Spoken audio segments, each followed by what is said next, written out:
नमस्कार दोस्तों, मैं हेमंत कुमार स्वागत करता हूं आपके अपने YouTube चैनल साहित्य 24/7 में। तो दोस्तों, बात करते हैं हिंदी के बारे में। हिंदी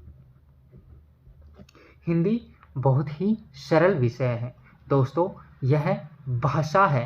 हिंदी एक भाषा है और कोई भी भाषा है उसको पढ़ने के लिए या उसको उसकी शुरुआत करने के लिए हमें सबसे पहले उसके व्याकरण के बारे में जानकारी होना अति आवश्यक है। व्याकरण किसी भी भाषा को सरल और शुद्ध बनाने के लिए हमें उसके व्याकरण की आवश्यकता होती है। तो व्याकरण में सबसे पहले हम बात करते हैं वर्ण विचार के बारे में। वर्ण विचार दोस्तों, भाषा की वह छोटी से छोटी इकाई जिसके हम टुकड़े नहीं कर सकते वर्ण कहलाते हैं। नंबर 2 पर आता है शब्द विचार। दोस्तों, शब्द दो या दो से अधिक वर्णों के मेल से जो विकार उत्पन्न होते हैं उसे शब्द कहते हैं। अब हम बात करते हैं शब्द। शब्द कितने प्रकार के होते हैं? तो मित्रों, शब्द 4 प्रकार के होते हैं। कौन कौन से 4 प्रकार होते हैं शब्दों में? सबसे पहले होते हैं उत्पत्ति या स्रोत के आधार पर। उत्पत्ति या स्रोत के आधार पर। नंबर 2 व्युत्पत्ति, रचना या बनावट के आधार पर।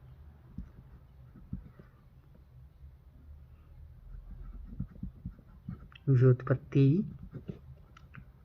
रचना या बनावट के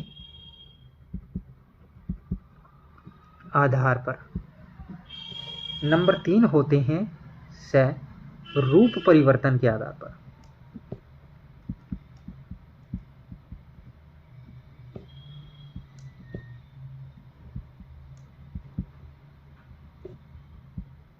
और नंबर 4 अर्थ के आधार पर।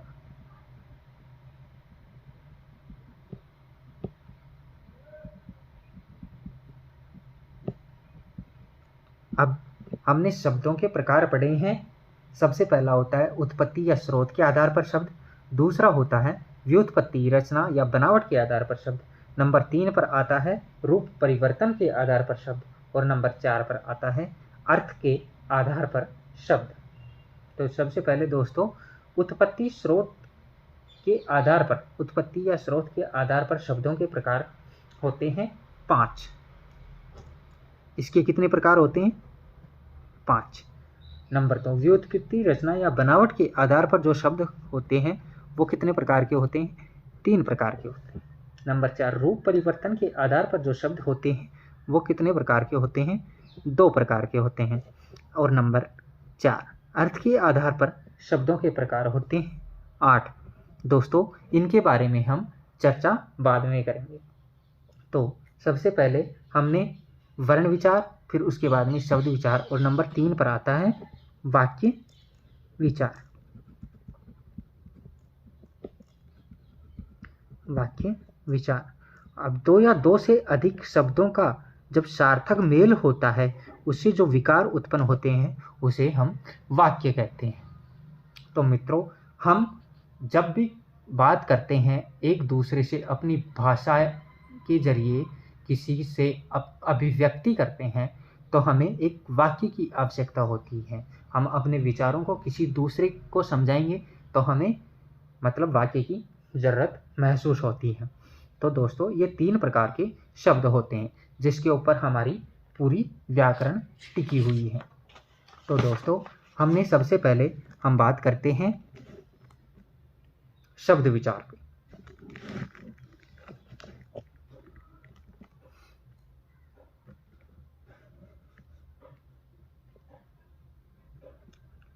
शब्द विचार, इसके हमने 4 भाग बताए थे। पहला कौन सा भाग है? उत्पत्ति स्रोत या स्रोत के आधार पर। नंबर पहला भाग था उत्पत्ति या स्रोत के आधार पर।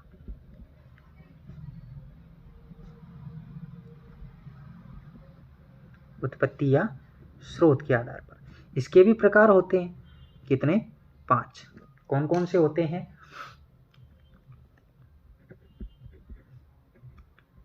तत्सम, तद्भव,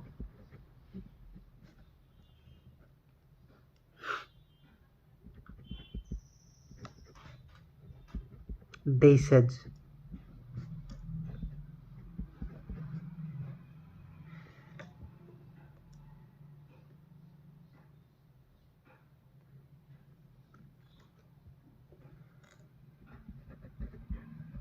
विदेशी,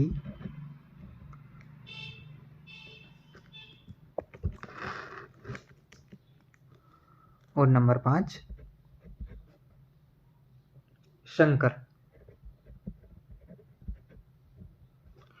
ये 5 होते हैं उत्पत्ति या स्रोत के आधार पर। नंबर 2 हम बात करते हैं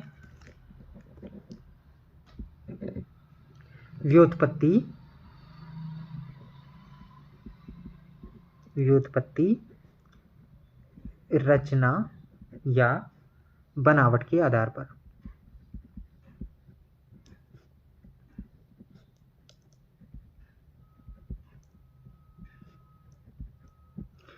व्युत्पत्ति, रचना या बनावट के आधार पर जो शब्द होते हैं वो कितने प्रकार के होते हैं दोस्तों? 3 प्रकार के होते हैं। कौन कौन से? रूढ़ शब्द, सबसे पहले रूढ़ शब्द, फिर नंबर 2 यौगिक शब्द, और नंबर 3 पर आता है योग रूढ़, यानी कि इन दोनों का मेल।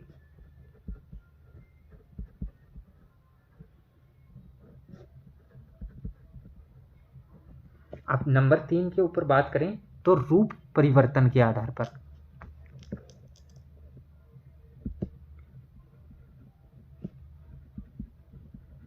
रूप परिवर्तन के आधार पर इसके हमने प्रकार बताए हैं कितने मित्रों? 2। कौन कौन से? नंबर 1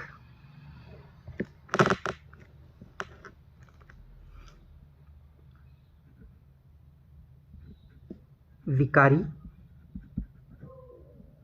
शब्द, और दूसरा है अविकारी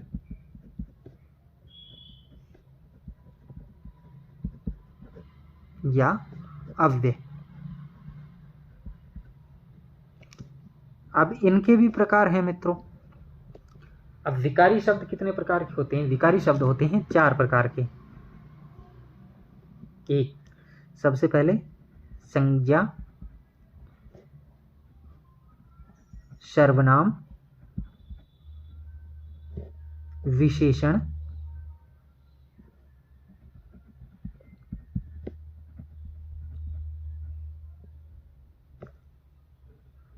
और नंबर 4 क्रिया। और अविकारी शब्द कितने प्रकार के होते हैं? ये भी 4 प्रकार के होते हैं मित्रों। कौन कौन से?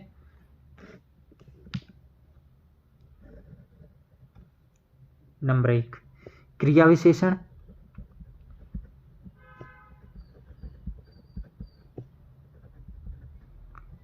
नंबर 2 संबंध बोधक,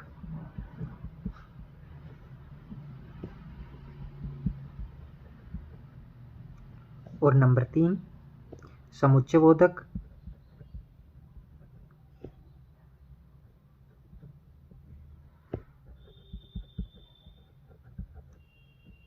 नंबर 4 विस्मयादि बोधक,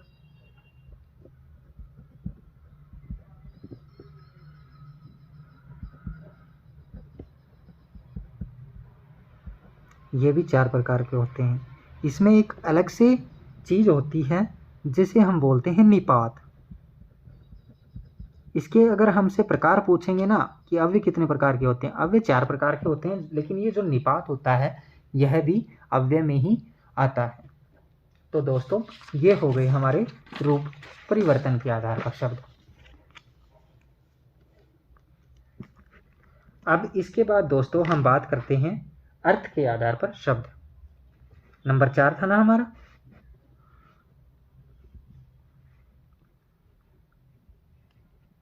अर्थ के आधार पर शब्द। दोस्तों अर्थ के आधार पर शब्द होते हैं, ये 8 प्रकार के होते हैं। कितने प्रकार के?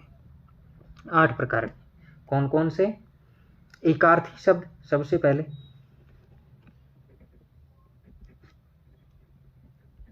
एकार्थी शब्द। नंबर 2 अनेकार्थी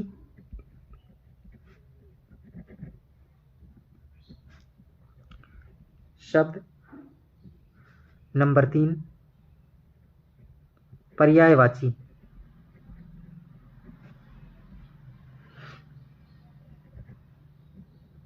पर्यायवाची शब्द। नंबर 4 विलोम शब्द।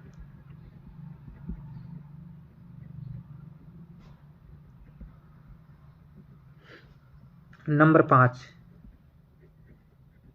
युग्म या समानोच्चारित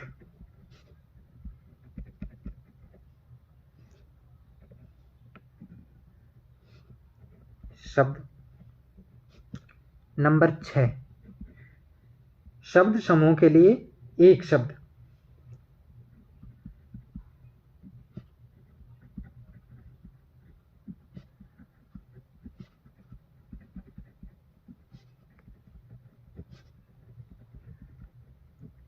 नंबर 7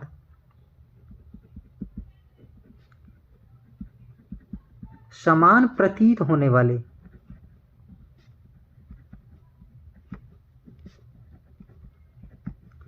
भिन्नार्थक शब्द।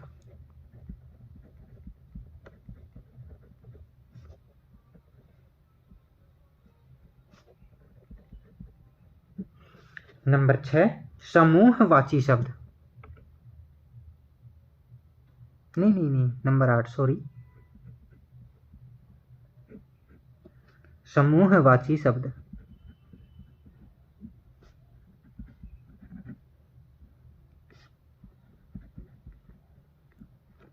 तो दोस्तों ये हमारे शब्दों के प्रकार हो गए। इसके बाद में जो हमारा लास्ट और लास्ट बचता है, लास्ट और लास्ट बिंदु जो अंतिम है, वह है वाक्य विचार।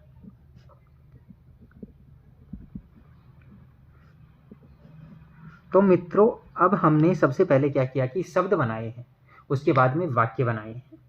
अब इसके बाद में हम किस चीज का अध्ययन करेंगे? इसके बाद में हम अध्ययन करेंगे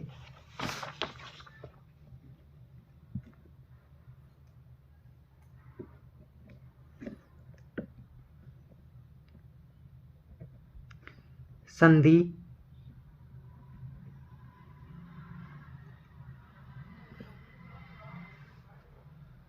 संधि एवं संधि विच्छेद।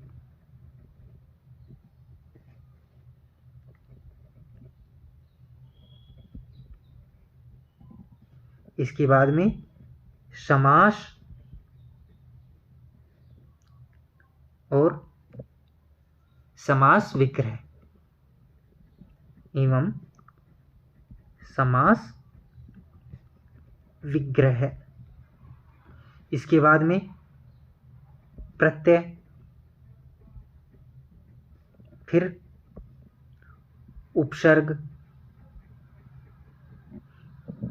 फिर उसके बाद में क्या आता है, जैसे कि हमने ये पूरा पढ़ ही लिया, वही क्या क्या कैसे कैसे क्या क्या पढ़ना है। तो ये हमारा एक मुख्य स्ट्रेटजी है, जिसे हम क्या बोल सकते हैं, एक हमारा फॉर्मूला है। इसके आधार पर हम हमारी पढ़ाई स्टार्ट करेंगे। तो व्याकरण में और कोई भी चीज़ें जो शेष बच गई हैं या शेष रह गई हैं, उनके बारे में भी हम चर्चा करेंगे मित्रों। तो मित्रों हम आज का सेशन यहीं पे समाप्त करते हैं। हमने क्या जानकारी प्राप्त की?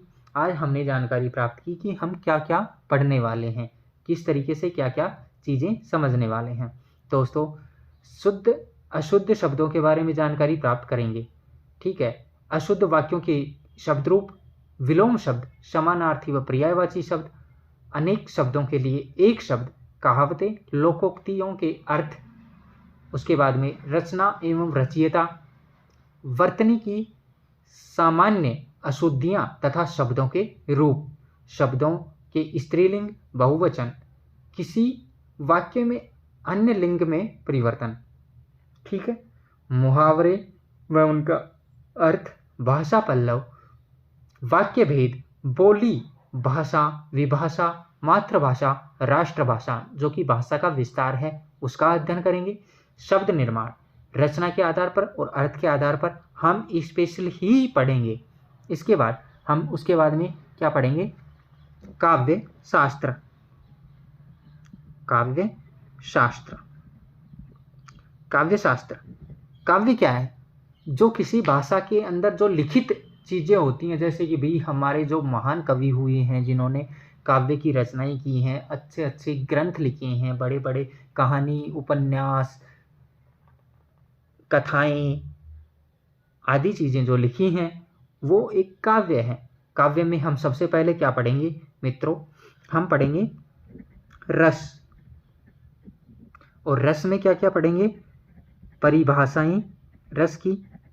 रस की जो परिभाषा होती है वो बहुत ही इंपॉर्टेंट होती है, अलग अलग विद्वानों के द्वारा दी गई होती है। रस की परिभाषा, उसके भेद और उदाहरण।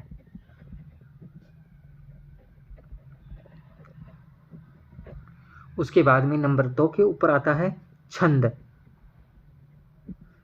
हम सभी छंदों की परिभाषाएं,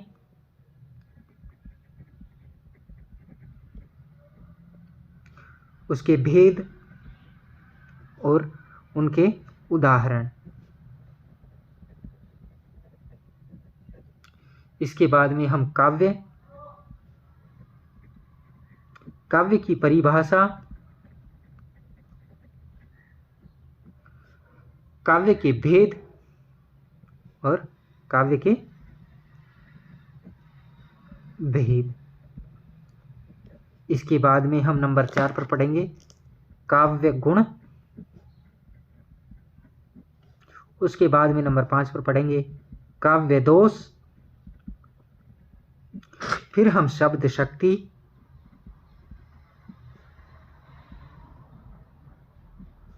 उसके बाद में नंबर 7 पर अलंकार, अलंकार की परिभाषा, अलंकार के भेद और उदाहरण।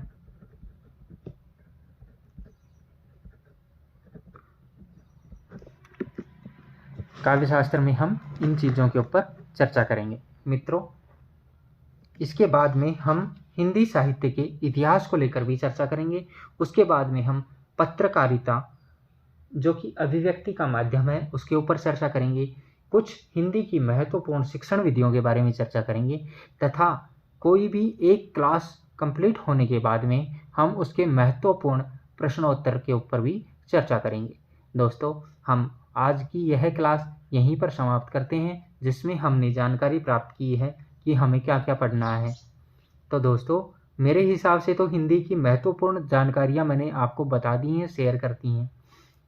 थैंक यू दोस्तों, धन्यवाद।